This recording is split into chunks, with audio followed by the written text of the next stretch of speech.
Welcome to Procurement Doodles. Today we're going to unpack a topic that quietly powers our local industries and creates jobs right here at home: domestic preference. You've probably seen the term domestic preference in your bid documents. But what does it actually mean and when does it apply? Today we'll make it beautifully simple. By the end of this doodle, you'll know exactly who qualifies for this preference, how it works for both goods and works, and the step-by-step evaluation process. Let's start with the big picture. Domestic preference is a small, temporary advantage given to our local manufacturers and contractors when they compete with international bidders. It's not a gift, it's a policy tool designed to promote national construction and manufacturing. It can only be applied when using international competitive bidding or national competitive bidding methods, and only if the procurement document clearly says so. So if it's not in the document, no preference can be applied, even if a local company bids. That's your first key takeaway. Let's start with goods. Preference applies to domestically manufactured goods that have genuine local value addition, not just boxes relabeled here. To qualify, a bidder must satisfy all 5 of these conditions. Let's doodle them clearly. 1. Locally sourced labor, raw material, and components must account for 30% or more of the EXW price, the ex-works price of the product. 2. The production facility must have been already manufacturing these goods by the time bids were invited. 3. The bidder must be registered under the Companies Act No. 7 of 2007. 4. A sworn affidavit stating the value addition is 30% or more, with a full price structure breakdown. And 5. Certified audited financial statements to prove that 30% value addition. All 5 must be met. If even one is missing, the bidder is treated exactly like a foreign bidder, no preference. Now, the margin of preference, the percentage advantage. For government-funded contracts, it's 20%.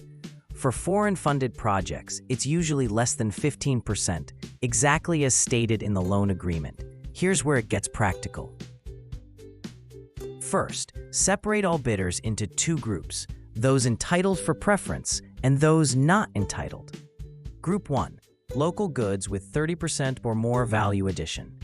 Group 2, everyone else, local goods below 30% and all imported goods.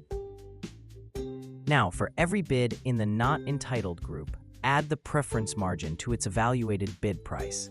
This creates a hypothetical price, used only for ranking purposes, never for payment. Re-rank all bidders using these hypothetical prices. The lowest becomes the substantially responsive lowest evaluated bid. But, and this is crucial, the contract is awarded at the original, actual bid price. The preference was only a comparison tool, so they don't subtract from the local bid price. They add a margin to the foreign bid price only for ranking. The real price wins the contract. Now let's switch to works construction contracts. The logic stays the same, but the eligibility criteria are different. For an individual or sole proprietorship, the bidder must be a Sri Lankan national. For partnerships, more than 50% ownership must be Sri Lankan. For a company, it must be registered in Sri Lanka, have more than 50% local ownership, and shall not subcontract more than 10% of the contract price to foreign contractors. For a joint venture of domestic companies, every single member must individually meet those ownership and registration criteria, and the JV itself must be registered in Sri Lanka. The margin for government-funded works is 15%. For foreign-funded works, it's less than 10%, as per the specific loan agreement. Application is exactly the same. Group them, add the margin only to non-entitled bids, re-rank, and award at the real bid price. The process is identical, just the margin percentage and eligibility rules change. 3 golden rules. 1. Domestic preference must be stated in the procurement document. No mention, no application. 2. For goods, it's the 30% value addition. For works, it's ownership and subcontracting limits. 3. The margin is added to foreign bids for comparison only, the actual price always wins. And with that, we've reached the end of this video. Thank you for watching Procurement Doodles.